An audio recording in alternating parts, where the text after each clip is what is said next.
Good afternoon and welcome to another review of Top Gear and ExtraGear. So tonight, to catch up, what I'm going to do is a very quick review of episode 3 of ExtraGear, then episode 4 of Top Gear, then episode 4 of ExtraGear, to bring us up to date.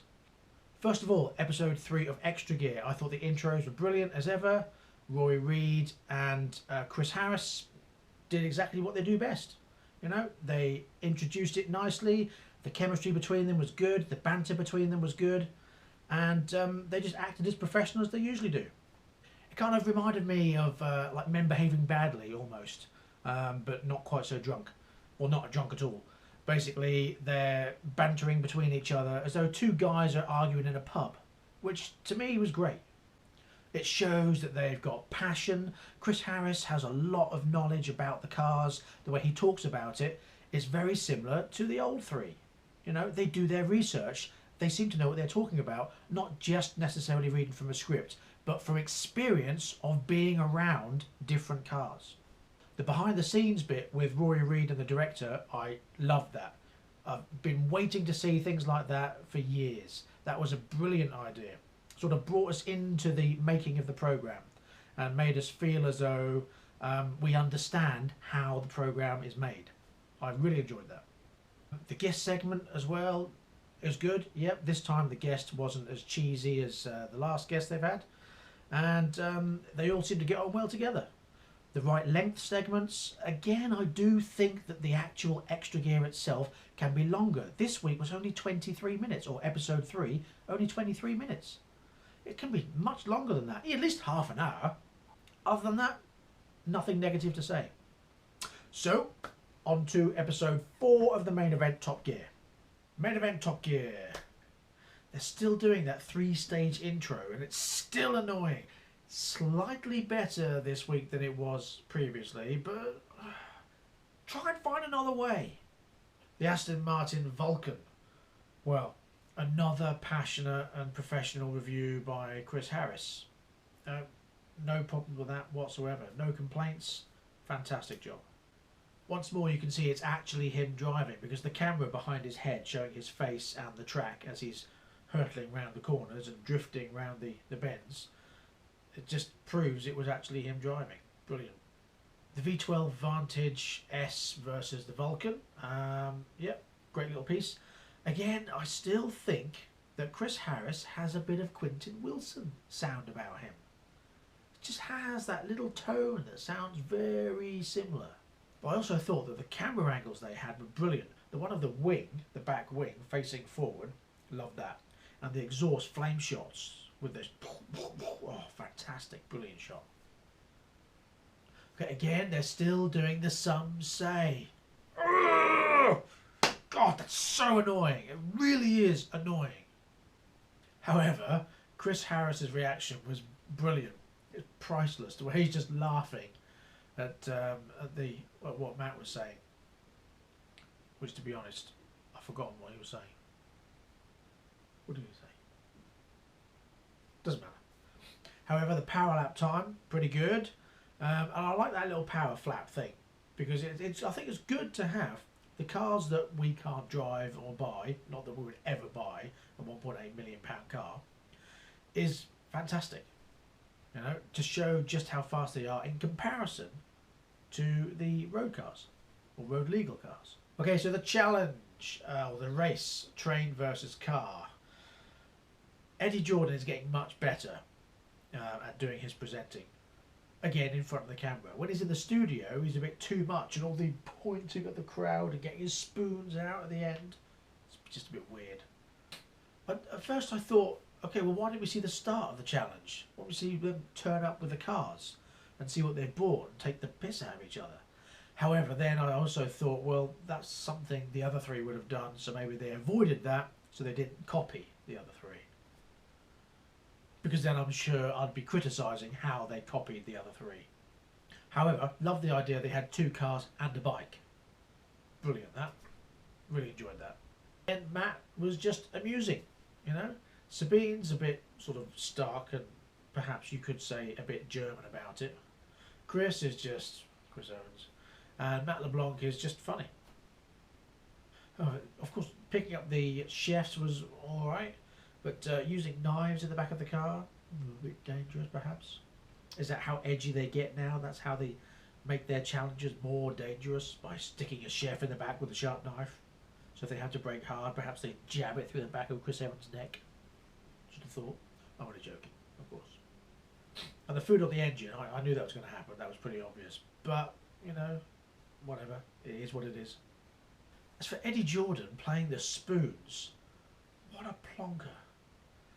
It kind of makes me think they've brought him in to be like the court jester. Like they're taking the mickey out of him and just sort of putting him into that silly old granddad routine. Oh, granddad messing around at Christmas again, had a few too many sherries. It's that kind of role, you know. See, obviously he was singing the song and he couldn't really learn more than one line, so he sang one line of a song and then couldn't think of the rest. Just like a drunk granddad at Christmas. Well, maybe not a drunk granddad, just like a bumbling old git, you know. But Matt with the chef on the back, funny, funny, funny. Loved it. Bear Grylls, Brian Cox segment with the guests. Again, I don't like the way they introduce each other, because you can see that they're leaning forward, looking at the cameras and go, the auto cue says, okay, you've got a book out. Oh, you got a book out. Oh, we got a book. Oh, that's brilliant. Yeah, well done. Yeah, book. It's weird. You know, at least if they're going to do that, make them or ask them to prepare their lines beforehand. You know, they've done TV shows. They should be used to doing lines. So all they've got to do is just learn 2 or 3 lines before they go in. They can just go, right, so Brian Cox is doing this, he's doing that, he's doing this. You know, 3 simple things to remember.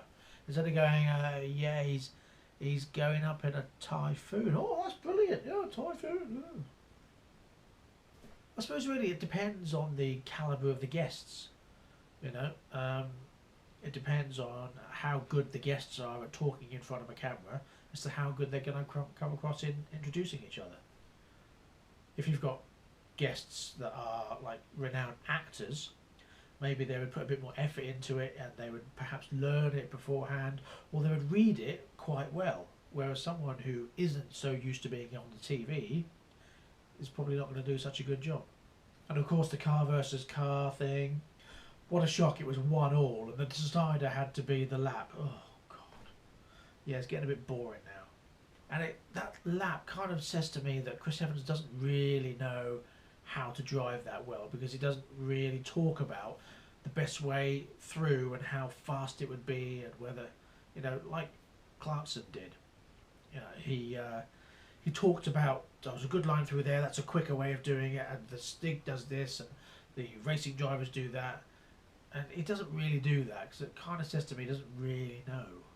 To me, Chris just waffles about bollocks mostly. You know, he just talks about nothing. Little filler comments that mean nothing. And as for the time, he made such a big drama, Chris Evans made such a big drama about this bloody time. Oh, it's just between you two, you can forget who's third or fourth, it's just between you two. What a load of bollocks, because he had exactly the same time as Damien Lewis. Not only that, he put his time above Damien Lewis. So it wasn't just about those two. It was completely false. Now the Tesla X, not quite sure what to think about that. It's a bit fugly, isn't it? It's not a pretty looking car. The front's okay, sort of, with the eyes and the, especially when they did the drawing version of it. I thought that was quite nice. But it's got a kind of Prius meets BMW X5 look about it. You know, it's not a pretty looking car. And for me, certainly not loud enough. However, Rory Reid, again, another good professional review. Just the same as Chris Harris. You know, he talks about all the features of the car. He's quite amusing. He's got little anecdotes here and there, and yeah, it's good. No problems with that. The Hellcat, oh God, when they bring it up against the Hellcat, I don't care how fast it is, 0 to 60 in 3.2 seconds. I don't care. That Hellcat sounds awesome. And for me, it's all about how you get to 60, not how quickly you get to 60, but whether you get there sideways in a great big ball of tyre smoke.